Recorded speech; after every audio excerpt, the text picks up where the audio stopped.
Hola chicos, ¿cómo están? Feliz martes, espero se encuentren muy bien el día de hoy.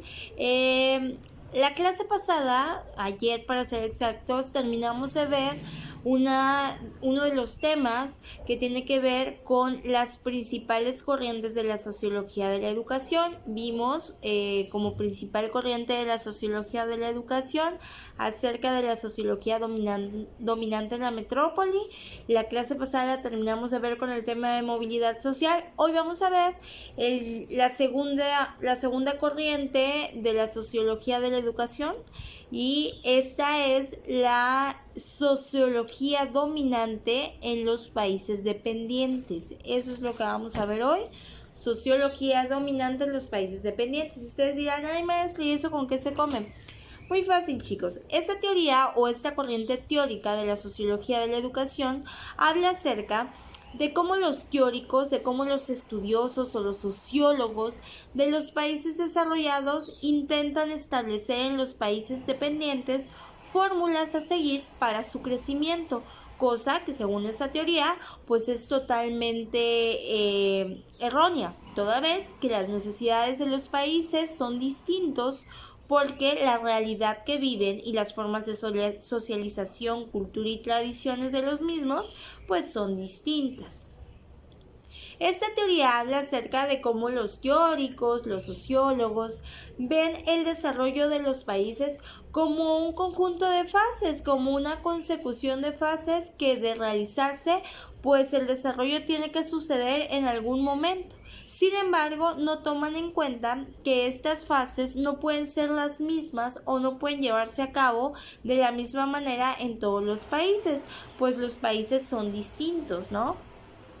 Entonces, lo que hacen esos teóricos es emitir una serie de recomendaciones a los países que están en desarrollo, como por ejemplo México o por ejemplo Guatemala, o a los países subdesarrollados, para que realicen estas fases, y de realizarlas pues le aseguran el crecimiento y el éxito, cosa que no es así. Como les decía, todos los países tenemos distintas realidades, distintas necesidades. En tal función, pues nuestro crecimiento no va a suceder si seguimos los pasos que han realizado los demás países.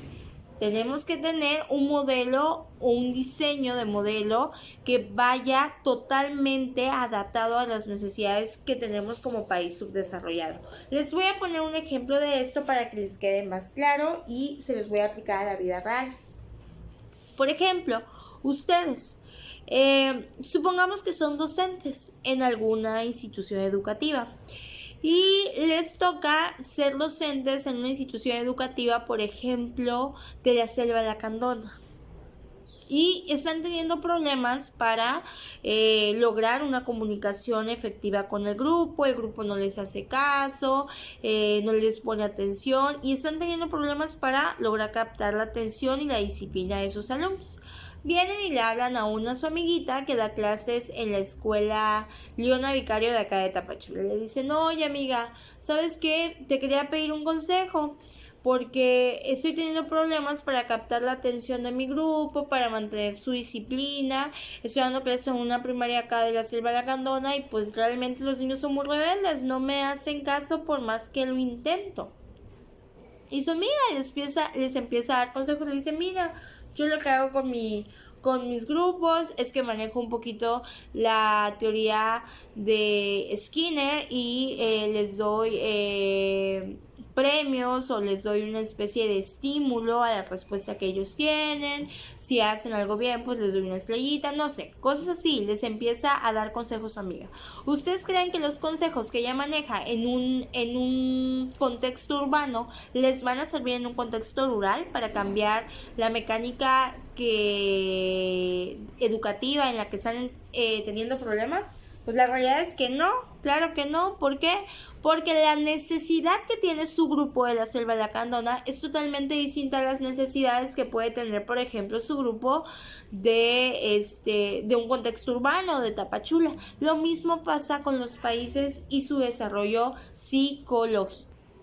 Les decía entonces que pues es totalmente distinto, ¿no? Lo mismo pasa con los países, o sea, no es lo mismo ser Estados Unidos a las necesidades que podemos tener nosotros como México, ¿no? Estados Unidos tiene sus propias necesidades y le da respuesta con el modelo estatal que ellos tienen al que tenemos nosotros, ¿no? Entonces, en función de nuestras necesidades es como debemos llevar a cabo un modelo para poder crecer como países, ¿no? Por ejemplo, la educación que tienen en Estados Unidos les funciona muy bien, pero tal vez el mismo sistema educativo en México no nos funcionaría de la misma manera, toda vez que como alumnos o como país no tenemos las mismas necesidades. Entonces, de eso habla la sociología dominante en los países dependientes. Los países dependientes son los países que no están totalmente desarrollados, que dependen de las potencias mundiales para su desarrollo. Por ejemplo, México, Guatemala, El Salvador,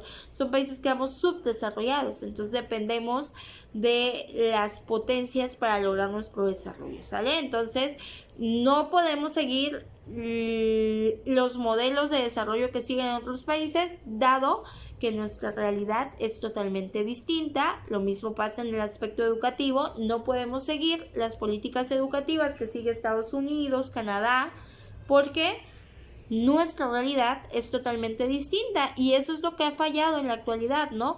De que intentamos copiar, ¿no? Si Estados Unidos esto le funcionó, va, yo lo ejecuto en mi país, me va a funcionar, y la realidad es que no. ¿Por qué? Porque no tenemos la misma realidad que tiene Estados Unidos. Espero que hayan entendido el tema, chicos. Ahí la vamos a dejar. Cuídense mucho. Un placer como siempre.